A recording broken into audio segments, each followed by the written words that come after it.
Hello लोगोफोर बड' जब enough' YouTube चेनेलाव बरायबावबाय आसा खालामो नोंथांमोना बयबो मोजां दङ। दा लोगोफोर स्किमनि आपडेट लाना फैदों बेनो जाबाय अरुणोदय। जाय नोंथांमोना एप्लाइ खालामदोंमोन नोंथांमोननि राङा हाबबाय 1000 हाबबावबाय। बेनो जाबाय नभेम्बर दाननि जाय नोंथांमोना गोबां कमेन्ट्स खालामदोंमोन राङा हाबदोंना हाबाखै होननानै। दा मेसेज फैदोंना फैयाखै लोगोफोर खायसेनाव मेसेज फैदों आरो खायसेनाव फैयाखै। जायफोरा साबसक्राइबार बिथांमोना खिथाहरदों जे राङा हाबबाय होननानै आरो बिथांमोना खायसे बख'बायबो। जाय नोंथांमोना रां हाबाखै थ' नोंथांमोना कमेन्ट्स खालामनो हागोन। बेनिफ्राय रां हाबैनि जाहोन दङ आं नोंथांमोननो जोबनायथिं दिन्थिगोन। आसा खालामो लोगोफोर भिडिअखौ नोंथांमोना मोजां मोनोबा लाइक खालामगोन। दा बिदिब्ला जों थांसै अफिसियेल वेबसाइटआव। दा अफिसियेल वेबसाइटआव फैनाय लोगो लोगो नोंथांमोना बेबादि पेज मोनखायो। बेनिफ्राय मोजां आपडेटआ जाबाय लोगोफोर सिगांनि अरुणोदयआव 19 लाखसोल' होगोन होनना बुंदोंमोन। नाथाय दायो बारायना होबाय 26 लाख खालामबाय। जायफोरा बेनिफिसियारि नोंथांमोना मोनसिगोन गोदान एप्लाइ खालामनो हाफिनसिगोन। आरो जायफोरा थालांदोंमोन नोंथांमोनाबो एप्लाइ खालामनो हागोन एबारै गोदान एप्लाइ जायोबा। नाथाय माब्ला जागोन बिनि सायाव अफिसियेल आपडेट फैयाखै। जेब्ला फैगोन नोंथांमोना थारैनो आंनि चेनेलाव मोनगोन। बेखायनो नोंथांमोना नायबाय थाबानो जाबाय।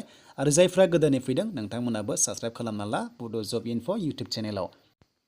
दायो लोगोफोर जोङो बेयाव जायखिजाया मोनसे स्टेटास नायनोसै। बेखायनो जों भिउआव थुबाय। दा नैबे भिउ स्टेटास बेयाव थुनाय लोगो लोगो जायखिजाया मोनसे डिस्ट्रिक्ट जों नायनो हायो।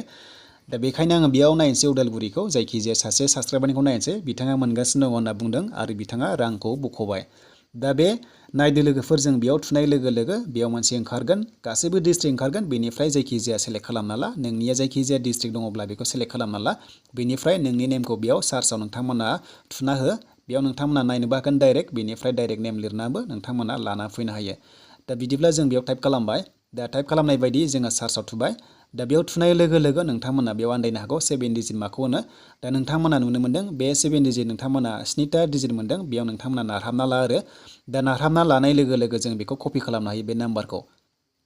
दा जों बे 7 डिजिटआ बेखौनो होनो लोगोफोर। बेखौ लानानै जोङो स्टेटास जोङो ट्रेक खालामनानै नायनो हायो। दा बेखायनो नारहाबनानै कपि नोंथांमोना मोन्दों बे कपियाव थुना हो अब्लानो बे कपि जागोन। बेनिफ्राय जोङो पेस्ट खालामनानै जोङो नायनो हायो। दा बेखायनो जों गो बेक थुना हो आरो हमाव थांफिनो नोंथांमोना। दा हमाव थांनाय लोगो लोगो जोंना मेन पेजआव फैफिनबाय। बेनिफ्राय दानिया नोंथांमोना नैबे गाहायनि अपसन मोन्दों भिउ बेनिफिसियारि स्टेटास। दा नोंथांमोना बेयाव थुनाय लोगो लोगोनो जोङो ट्रेक खालामनानै नायनो हायो नोंनि एकाउन्टआव हाबदोंना हाबाखै। दानिया जोङो लोगोफोर सेलेक्ट डिस्ट्रिक्ट जों बेयाव थुना होदो। जोङो लादोंमोन उदालगुरि बेखायनो आं उदालगुरि लाफिनबाय। नोंथांमोना जायखौ लादों बेयाव नायनांगोन। दा जों होबाय। बेनिफ्राय जों कपि खालामनायखौ जों बेयाव 7 डिजिटखौ जोङो बे बक्सआव जोङो पेस्ट खालामनांगोन। दा बेखायनो बे बक्सआव नोंथांमोना थुना हो। दा बेयाव थुनाय लोगो लोगो बेबायदि ओंखारगोन। दा बेयाव थुदो बेनिफ्राय जोङो पेस्ट खालामदो। दा जों पेस्ट मोन्दों बेयाव नोंथांमोना थुना हो। दा बेयाव थुनाय लोगो लोगो डाइरेक्ट नाम्बारा फैबाय। बेनिफ्राय मोनसे अपसन मोन्दों सार्च। थ' नोंथांमोना बे सार्चआव थु अब्लानो नोंनि एकाउन्टनि नेमा गासैबो सौ जागोन आरो नोङो स्टेटास नायनो हागोन राङा हाबदोंना हाबाखै आरो खनबेसे हाबखो। दा बेयाव ओंखारजोब्बाय नै गासैबो नेमा ओंखारबाय। एन्टार खालामनाय डेट ओंखारबाय। बेनिफ्राय साबमिटेड ओंखारबाय। भेरिफिकेसन ओंखारबाय। दा बेनिफ्राय बेंक एकाउन्ट नाम्बार ओंखारबाय। IFSC कड ओंखारबाय। बेनिफ्राय LEC ओंखारबाय मास बाद। दा बिदिब्ला राङा हाबदोंना हाबाखै नायदो लोगोफोर गाहायाव बोख्लायनानै। दा नै लोगोफोर 1 2 3 4 सिरियाल नाम्बार नोंथांमोना मोन्दों खनब्रै इनस्टलमेन्ट। दा बिथाङा हाबबाय नभेम्बरा नोंथांमोना बेयाव नुनो मोन्दों खनब्रै हाबबाय। दा लोगोफोर सिगाङाव हाबदोंमोन 830 हाबदोंमोन 1 2 बेनिफ्राय 3 4 आवहाय 1000 हाबबाय। दायो दानफायाव 1000 मोनो नालाय। थ' बेखायनो 1000 दायो हाबगासिनो दङ आरो बिथाङा बख'बाय। स' लोगोफोर बेनोसोमोन आपडेट जाय नोंथांमोना हाबाखै सानदों थ' नोंथांमोना चेक खालामदो। बेनिफ्राय मेसेज फैयाखै खायसेनाव थ' खायसेनाव फैदों। दा बेनोमोन लोगोफोर अरुणोदय स्किमनि आपडेट।